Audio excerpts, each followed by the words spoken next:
Good morning, everyone. I'm Jeff, and this is Bryan. I'm Bryan. Trauger, not Trauger, it's Trauger. Yeah, got to get that clear. And we're going to be talking to you a little bit today about distribution overall. We'll cover a little bit of where we've been, what we're currently doing, and where we're going. But before we get started, I have two things I wanted to mention. One, I'm a full-on data geek, so prepare yourself for a few more bar graphs and combo charts. They're going to be coming. Yeah, thank you. Yes. And two, I want to recognize what a wonderful place we have this year at the Gaylord. And I want to thank Beth Taylor for choosing this venue. And she's around here. A round of applause for that.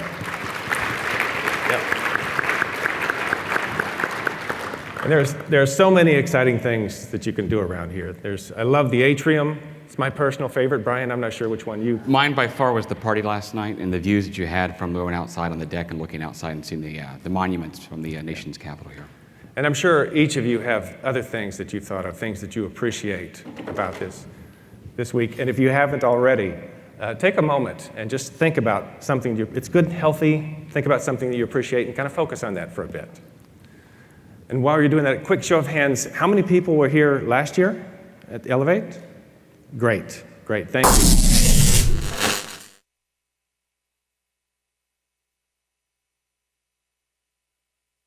That's all right.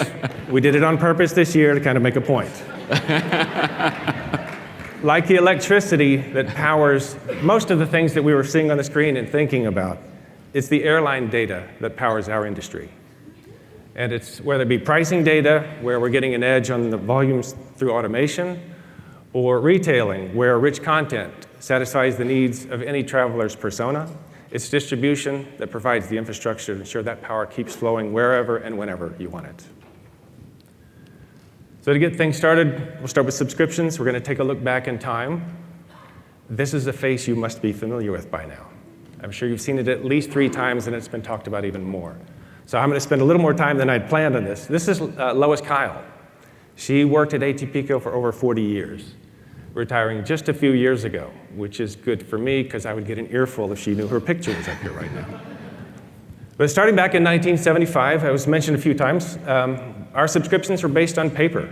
We would print them out and we would ship them on a weekly basis, which was great. You got the data out the door, but if you ever had any last-minute changes, you had to do a cut and paste. Of course, at that time, it was literally scissors and glue involved. A few years later, we moved to our first digital media. That was magnetic tape, and that allowed us to make those last-minute changes easier. And this was still sent out on a weekly basis. Then in 1982, we had our first over-the-wire transmission. We switched from weekly to daily. And then I'm going to skip forward a few decades. And between that time, we introduced not only automated rules, footnotes, but also international fares. And at this point in 2006, our officers got together and looked at the data trend and said, hey, we're tripling every 5 years. Right. It's time that we need to make a change. And so they decided to go to the board with a very, very clear message. We need to invest in our infrastructure to make sure it scales. So over the next few years, we started with our input pricing systems with fares and rules. And then in 2012, that's where I met Mr. Trauger. We worked together on a small project called DD&S. Yeah, just a small one. Small one, yes. It went live in 2016, and it was that platform that allowed us to get to the points where we can scale to the volumes that we're seeing today. So these are the volumes of records that are going out on a daily basis, on an average daily basis, and we're averaging around 900 million as of this year. Now, with that said, we did have a peak back in May of 2.7 billion. And so this is a good sign. We're able to get that data out the door. Airlines love it. But now to our subscribers. They need that data as fast as possible in order to give them time to process it and get it on the market. So not only when data was increasing year over year, we were able to decrease the amount of time it took to get that data on the market from 8 minutes down to 3 minutes. And that brings us to our rich content. When we joined with our friends at Root Happy last year, we had an addition to rich content data, and they were distributing theirs through APIs. And as you can see, their trends are very similar to ours, and their volume is around 18 million requests a day on average. And we're working very closely with them to ensure that our infrastructures are combined so that we can scale even further in the future. So stay tuned for some exciting announcements on that. Performance and reliability. That's where we live. That's what we do on a day-to-day basis. We want to make sure your data flows through our systems and gets out into the industry for our consumers to purchase. Beyond that, we do focus on some other features. One of those is our pricing safeguards. As you know, there are many companies out there who take advantage of low fares. They like to get those out in front of people. And even mistake fares make their way through. And we have seen, when we looked at our research, we have seen where a mistake fare is on the market and stays on the market for a few hours, could be even a few days. And so we've put in a few features in the past 2 years to talk about, or to minimize that impact.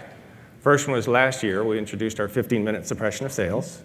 So that increased the number of times a carrier could cancel data from 4 times a day to 96 times a day. And the second two were on an international front, where we had introduced our suppression of sales for hourly back in March as an interim solution to this past weekend's install, which is same-day international. And so that allows an airline not only to cancel their data, but also to correct it and have it take effect immediately. We'll be introducing 15-minute subscriptions in the next first half of next year.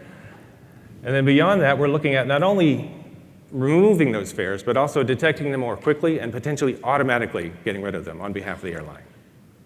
So with that, I thank you, and I pass the baton to Mr. Trauger. Well, thank you, Mr. Welch. Hi, everyone. Everybody having fun yet? Yes? Yay, there's the happy cards. I like the happy cards. Everybody hungry? Yes. Yes? Well, good. I'm going to try to be not fast, but not take up too much of your time. So everybody probably in this room has seen this type of representation, or maybe even these presentations throughout various industry meetings that occur throughout the year. This one slide has been around for a couple years, I would say now. And it's interesting because when you look at this, it sort of implies, as the evolution of NDC continues and the adoption continues, that traditional or ATPCO becomes less and less and less. Jeff just walked through the data volumes that we've seen, and it's actually interesting because it's trending to triple every 5 years. So the data volumes we're seeing, we are trending for the last 10 years now? Yeah. Trending to actually triple the data volumes three times every 5 years. And what I'm going to actually do is I'm going to actually walk through, and I'm going to actually show you how the data volumes map against the evolution of NDC. Before that, though, I want to actually call out and say that our evolution of APIs within ATPCO has greatly increased over the last couple of years. So in 2015, we had one single API. And now for 2019, we're going to have 43, and then 50 plus into next year. These APIs are both for managing your content, managing the workflow itself, as well as actually getting and obtaining some of the content back, utilizing some pre-processing aspects. Hey, Bryan, before you go, can I do a shameless plug? You sure can. Thank you. So for those of you that wanted to learn more about APIs, choose your own adventure. We have an ATPCO 101 by Mr. Daria Drotate, happens to be my boss. So please join us at that one as well. Thus the shameless plug. Okay. So if we look at the actual growth of ATPCO's content, and we look at the evolution of ATPCO against the NDC, we'll start with 2012, right? So in 2012, the IATA members went through and they approved Resolution 787. That resolution established the framework for the NDC standard that year.